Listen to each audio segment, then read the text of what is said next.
tell me, how did the universe of Harry Potter and the world of J.K. Rowling have an impact on you? You mean prior to getting hired? I mean, because this has had a big impact on us. Well, you know, we all grew up with these stories, and I don't know. I mean,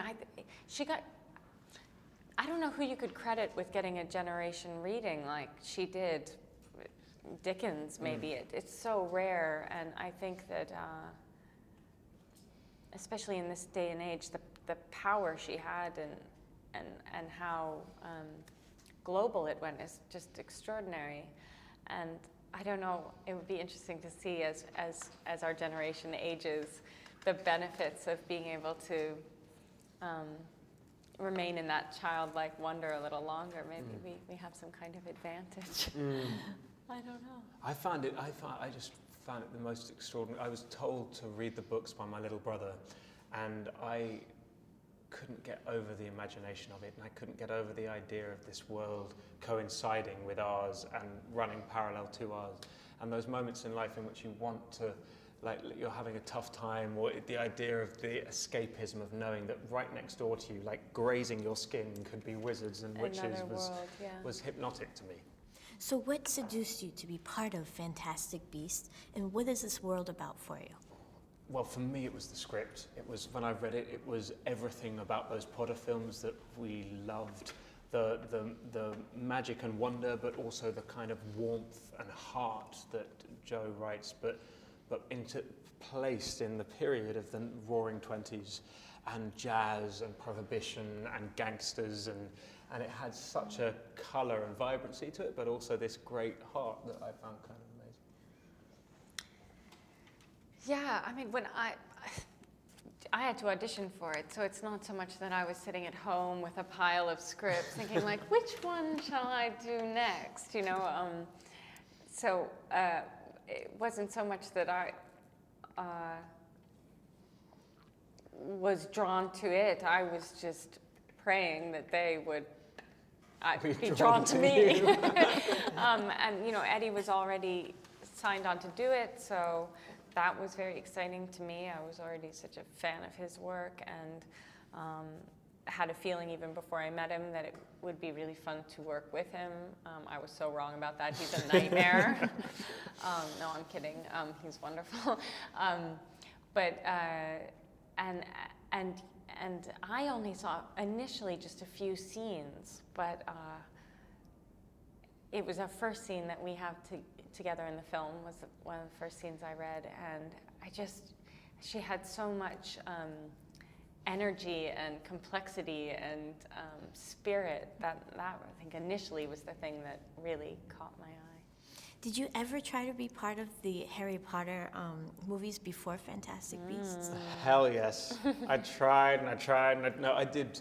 When I was at university, there was auditions for Tom Riddle, for young Voldemort, and I had an audition for that with I think it was the assistant casting director, and it went so catastrophically that I think I got through about a line and a half, and I was gently asked to leave the room. So that was the end of my Harry Potter history. Yeah, and they cast a wide net for those films, but not wide enough to reach New York, No, so they didn't even ever call on us to be But that's what's so great humiliated about this and film, is rejected. taking in a whole new, new world of actors. And it's wonderful that. Yeah. So are you guys signed on for the sequel, and what would you like to see developed in the next movies? We are signed on. Yeah. What I would love to see is you have a good hear answer kind of for this. Newt. At the beginning of this film, he spent a year in the field, and you hear that he's been in Equatorial Guinea and travelling, and I would love to see him out in the wild, to actually sort of trying to wrangle some of the creatures and find damaged ones. And, See how he does his work. Yeah. Yeah. I don't want. I want to be surprised. You know, it's so exciting because we don't have the books. We don't know what's in J.K. Rowling's mind for these upcoming films, but we know enough about her to know that it's going to be very interesting. So I just can't wait to see. So tell us about working with David Yates, and tell us what's so unique about him. Oh, we love David Yates. He's lovely. He's the kindest man in the world. That's pretty unique.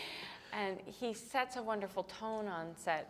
It's very focused and welcoming and warm, and it feels very safe. And it feels amazingly intimate on his set, even Despite the though scale, it's, you know, you can see the size of these sets and the scale of the production, and it could be, maybe with a different director, an intimidating environment to go into.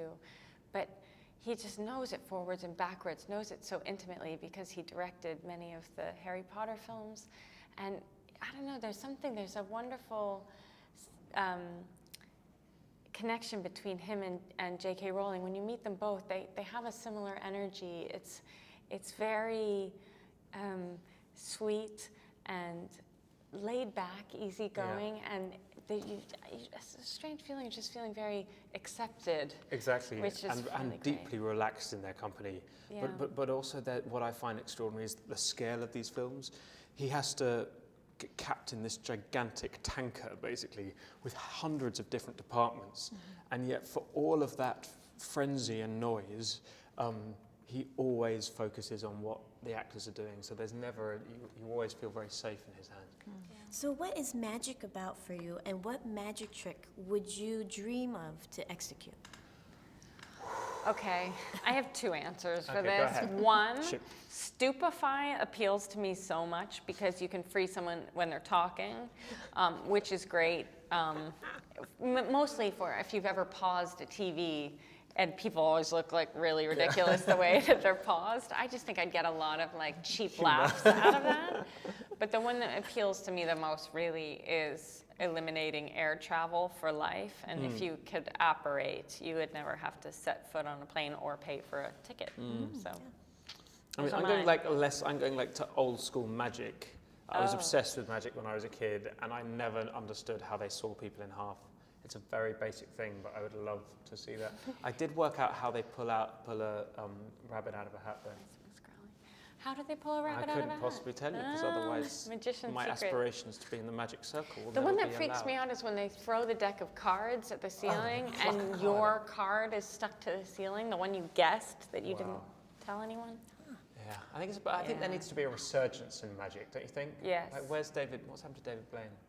I'm sure he's underwater somewhere Taking in a really tank deep on breath. Fifth Avenue or something. Almost fell off my chair with excitement. He's on Fifth Avenue in a tank? Well, thank you so much. Thank Thank you. you.